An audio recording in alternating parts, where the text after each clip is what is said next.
Bismillahirrahmanirrahim.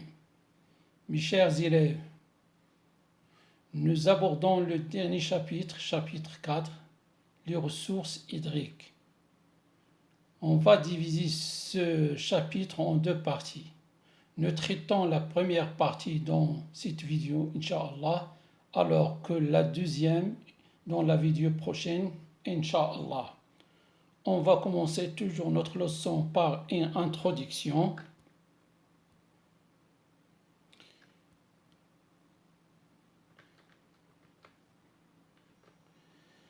L'eau est une ressource naturelle dont les réserves dépendent des précipitations, du relief et de la nature des roches.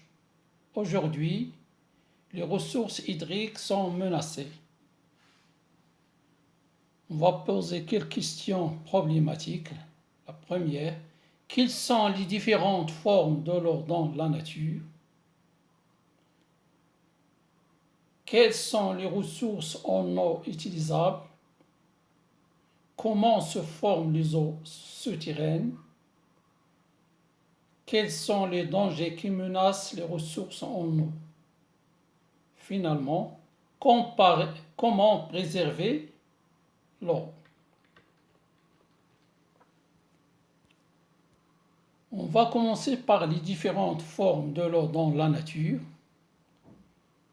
Pour cela, il faut savoir les états physiques de l'eau dans la nature, les différentes transformations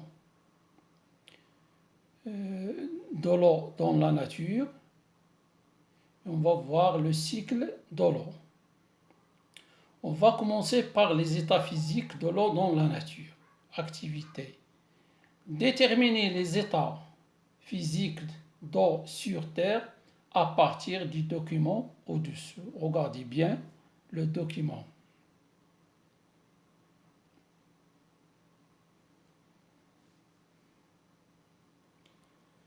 D'après l'observation du document, on peut conclure que dans la nature, on peut trouver l'eau sous trois états physiques. Solide, neige, glace, etc. Liquide, c'est la plus abondante, et gazeux, c'est la vapeur d'eau. Et ce sont les conditions de pression et de température permettent à l'eau de passer d'un état à un autre.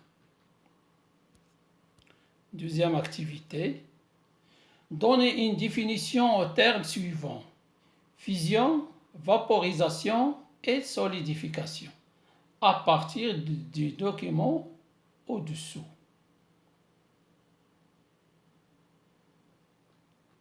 Voilà le document. D'après le document,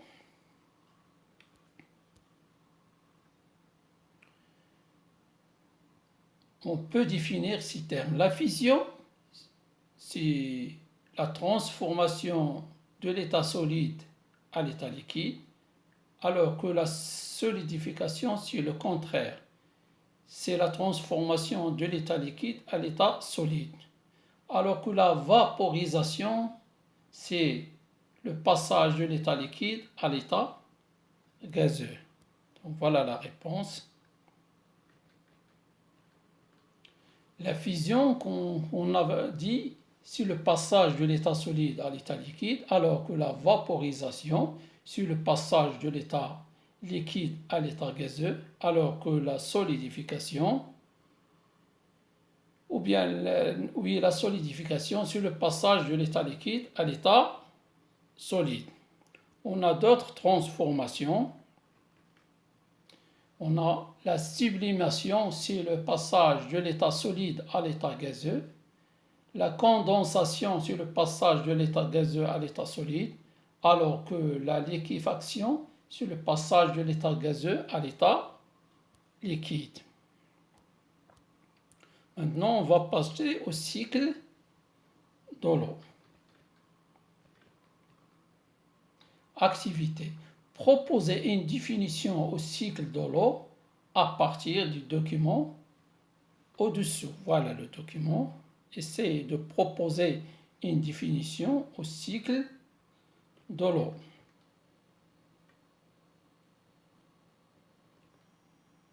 C'est-à-dire que l'eau représente un parcours cyclique. Lorsqu'on voit ce document, on voit que dans la nature, lorsqu'elle est chauffée par le soleil, l'eau des rivières, des lacs, des mers, des océans s'évapore. La vapeur d'eau qui se forme ainsi rejoint l'atmosphère.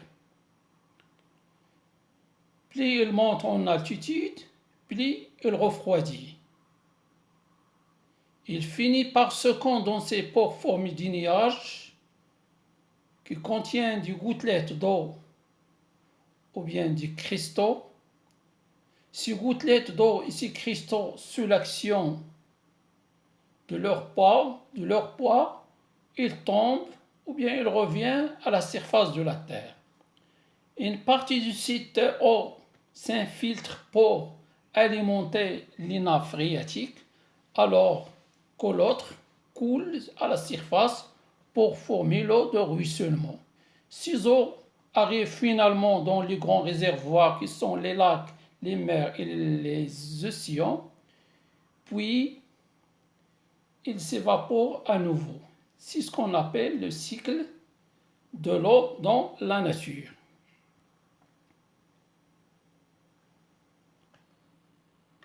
Donc, le cycle de l'eau, c'est un phénomène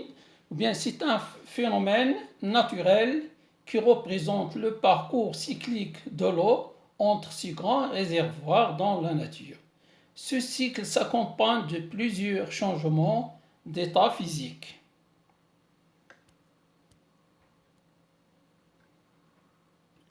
Comme conclusion, dans la nature, lorsque l'eau est chauffée par le soleil, l'eau des rivières, des lacs, des océans s'évapore, la vapeur d'eau qui se forme ainsi rejoint l'atmosphère, plus il monte en altitude, plus il refroidit. Il finit par se condenser pour former du nuage, de gouttelettes d'eau, de pluie, liquide ou de cristaux, qui retombent ensuite vers la surface de la Terre. C'est le cycle de l'eau. Maintenant, on va voir les réserves de l'eau dans notre globe terrestre. Activité. Déterminer les réservoirs de l'eau à partir du document au-dessous et comparer le pourcentage d'eau douce et d'eau salée. Voilà le document. Les grands réservoirs de l'eau dans notre globe, ce sont les mers, les océans, les lacs, les glaces polaires et glaciaires, les eaux souterraines, les lacs et les rivières et l'atmosphère. Pour la comparaison du pourcentage d'eau douce et d'eau salée, on voit bien que l'eau salée occupe un grand pourcentage qui est 97,2%, alors que l'eau douce ne représente que 2,8%.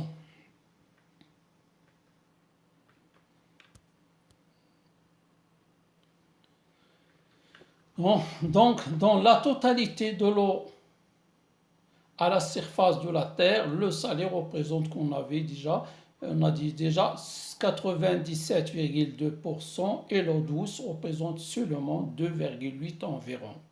Comme conclusion, la Terre est souvent appelée planète bleue car l'eau occupe 71% de sa surface. L'eau douce se trouve dans les glaciers et les calottes polaires, les nappes souterraines, les fleuves et les rivières, etc. Et représente 2,8%. L'eau salée se trouve essentiellement dans les mers et les océans et représente 97,2%. On va voir maintenant les eaux souterraines.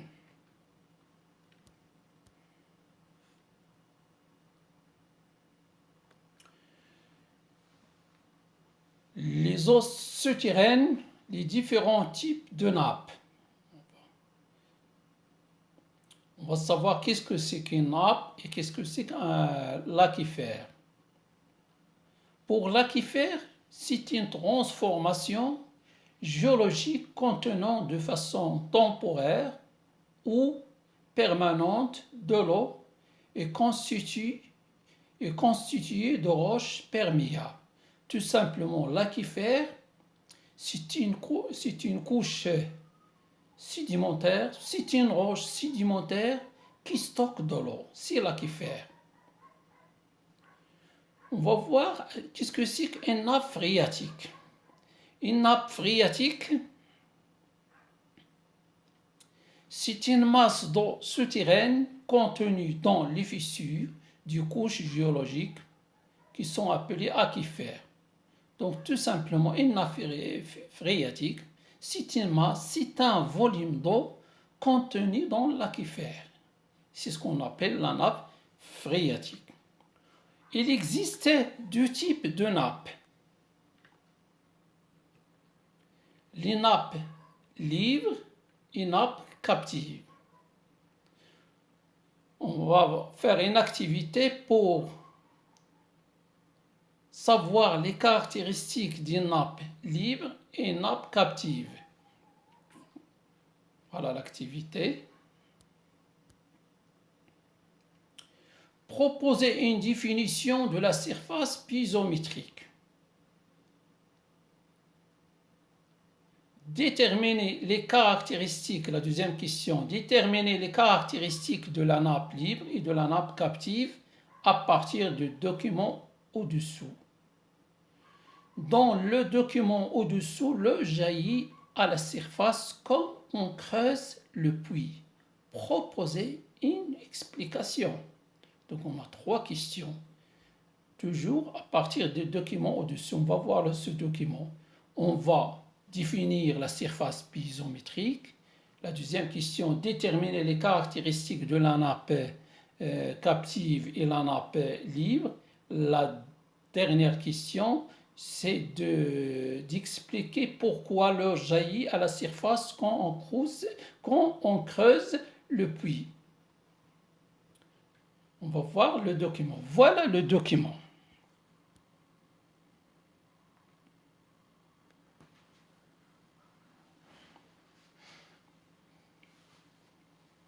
Regardez bien le document avant de commencer à répondre aux questions.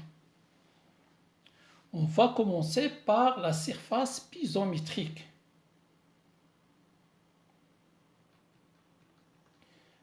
Pour la surface piezométrique, il est représenté par les traits découpés, soit en bleu ou bien en rouge.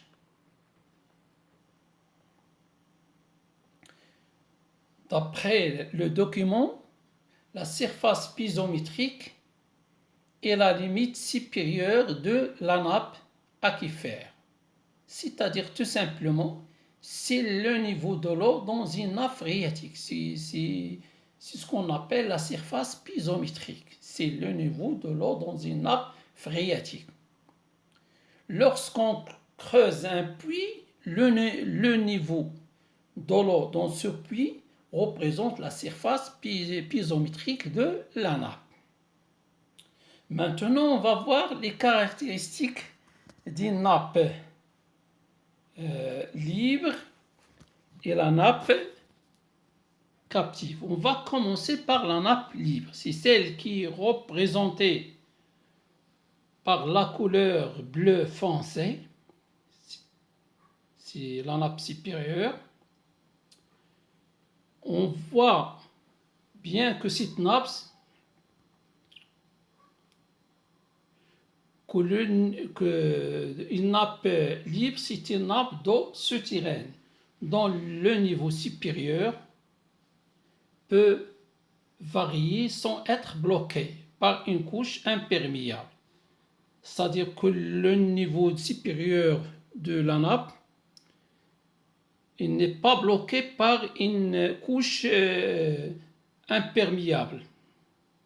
Il n'est pas bloqué par une couche imperméable, comme par exemple l'argile.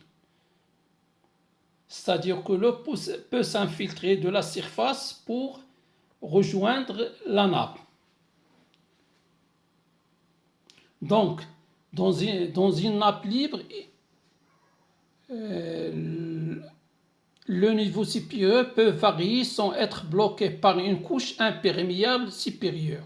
L'eau circule dans une roche poreuse perméable qui surmonte des couches imperméables, exemple l'argile. Ces couches imperméables sont de l'argile. La deuxième caractéristique d'une nappe libre, c'est que la surface piezométrique coïncide avec la surface libre de la nappe. Donc c'est ça, ce sont les caractéristiques de la nappe libre. C'est-à-dire qu'à la base, on trouve une couche sédimentaire imperméable à l'eau, il ne laisse pas passer l'eau, alors que dans la partie supérieure, on trouve des couches perméables. Et le niveau piezométrique coïncide avec la surface libre de la nappe. On va voir maintenant la nappe captive. Si la nappe est colorée en bleu sombre, on parle de nappe captive lorsque l'eau est stockée dans une roche poreuse et coincée en bas et en haut entre deux couches imperméables. On voit bien ces deux couches sont représentées en couleur par la couleur marron. Cette couleur, ce sont surtout des roches argileuses. On trouve aussi dans une nappe captive la surface piezométrique et donc située au-dessus du toit de la nappe. Ce sont la ligne bleue découpée. Maintenant, on va expliquer pourquoi l'eau jaillit lorsqu'on creuse un puits dans une nappe captive. Donc, l'eau jaillit à la surface quand on creuse le puits. En effet, dans une nappe captive, l'eau est sous pression. C'est-à-dire que l'eau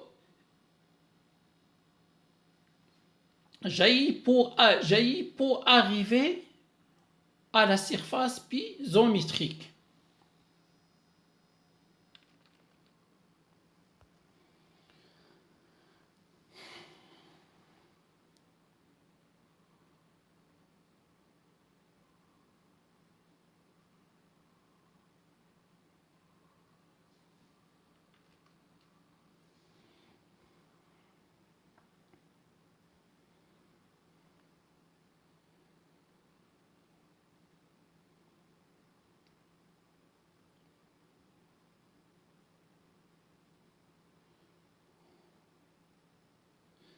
Maintenant, on va passer au relief karstique.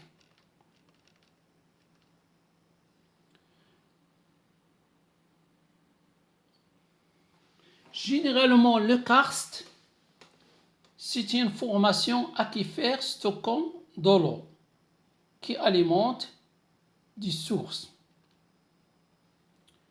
Donc, le karst, c'est une formation aquifère stockant de l'eau qui alimente des sources.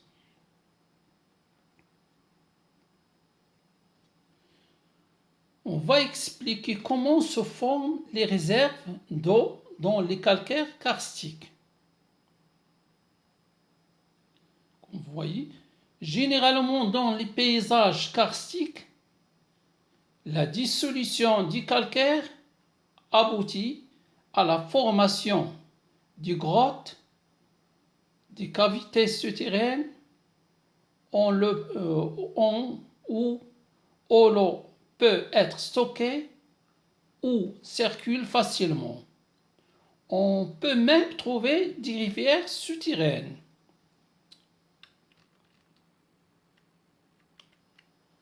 Voilà, schéma qui représente les différentes formations qu'on peut trouver dans un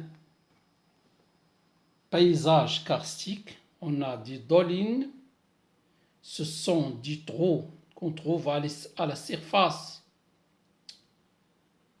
creusée par l'eau acide sur les roches calcaires.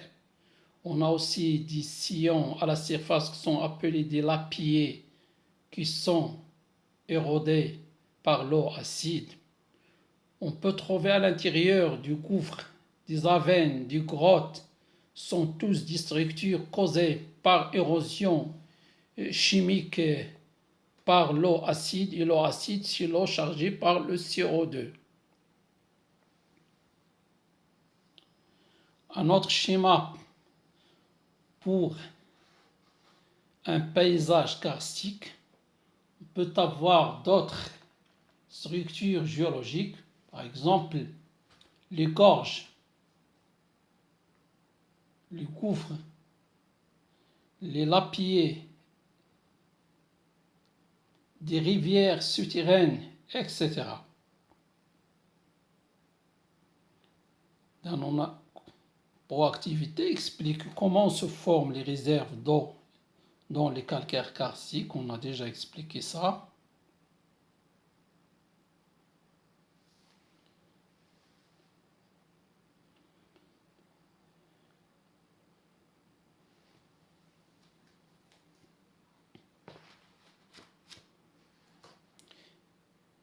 Merci.